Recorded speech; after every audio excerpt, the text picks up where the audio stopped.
بسم اللہ الرحمن الرحیم۔ سبق نمبر 21۔ مشہور شہر اور دریا۔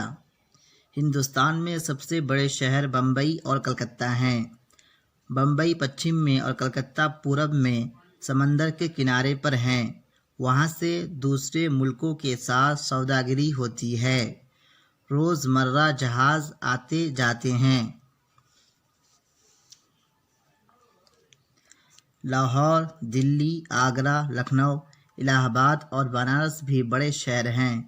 دلی اس ملک کی پرانی راجدھانی ہے۔ ہریدوار، الہ آباد اور بنارس گنگا کے کنارے اور متھرا جمنا کے کنارے تیرتھ گاہ ہے۔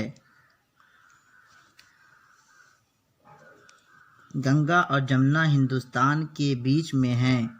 یہ دونوں دریا الہ آباد کے نیچے مل کر ایک ہو گئے ہیں۔ نرمدا دکن میں، ستلج پنجاب میں، سندھ ہندوستان کے پچھم میں اور برہم پتر پورب میں بڑے دریا ہیں۔ سبق نمبر 22۔ کہانی۔ ایک عورت نے اپنے بچے کو روٹی کا ٹکڑا کھانے کے واسطے دیا۔ کوا جو دیوار پر بیٹھا کائیں کائیں کر رہا تھا جھپ سے اترا اور روٹی کا ٹکڑا چھین کر اڑ گیا۔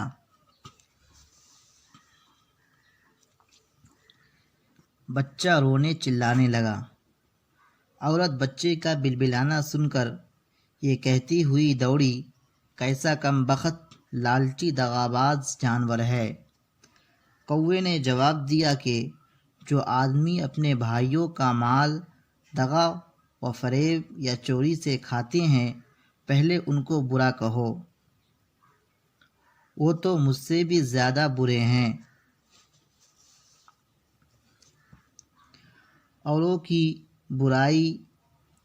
کی بری بات تو بھاتی نہیں تم کو، پر اپنی برائی نظر آتی نہیں تم کو۔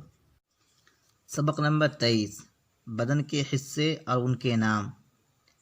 خدا نے ہم کو 2 آنکھیں دی ہیں جن سے چیزوں کی رنگت اور شکل نظر آتی ہے۔ خدا نے ہم کو 2 کان دیے جس سے آواز سنائی دیتی ہے۔ بادل کا گرجنا، چڑیوں کا چہچہانا، آدمیوں کا بولنا، ہاتھی کا چنگھاڑنا، گھوڑے کا ہنہنانا، توپ کا دغنا، گھنٹا کا بجنا، ریل کی سیٹی ہم اپنے کانوں سے سنتے ہیں۔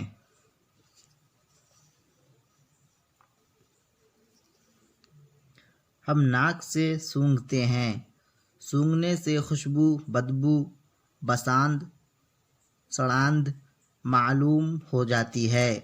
بدبو سے ہم کو نقصان پہنچتا ہے۔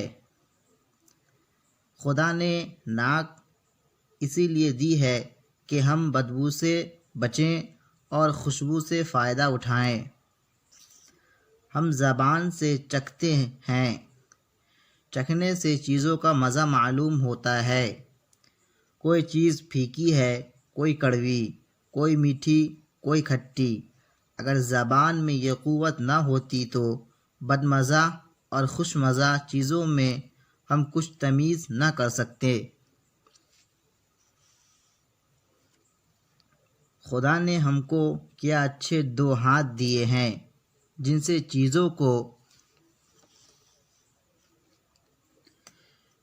چھوتے، ٹٹولتے، پکڑتے، اٹھاتے، پھینکتے، اچھالتے ہیں۔ چھونے سے ہم کو چیزوں کی سردی، گرمی، سختی، نرمی، کھردراپن اور صفائی معلوم ہو جاتی ہے۔ ہم اپنے ہاتھوں سے کھانا کھاتے، کپڑا بنتے اور گھر بناتے ہیں۔ انگلیوں سے ہم سیتے اور لکھتے ہیں۔ ناخن سے کھجلاتے اور گرہ کھولتے ہیں۔ خدا نے ہم کو 2 پاؤں دیے ہیں۔ ہم پاؤں پر سیدھے کھڑے ہو جاتے ہیں، چلتے ہیں، دوڑتے ہیں، کودتے ہیں۔ خدا نے ہمارا سر سیدھا اور اونچا بنایا ہے اور جانوروں کی طرح جھکا ہوا نہیں ہے۔ دوستو، آج کا سبق یہیں پہ ختم ہوتا ہے۔ اگر آپ کو کسی قسم کا کوئی ڈاؤٹ ہو تو آپ کامنٹ باکس میں لکھ سکتے ہیں۔ پھر ملتا ہے اگلی ویڈیو میں۔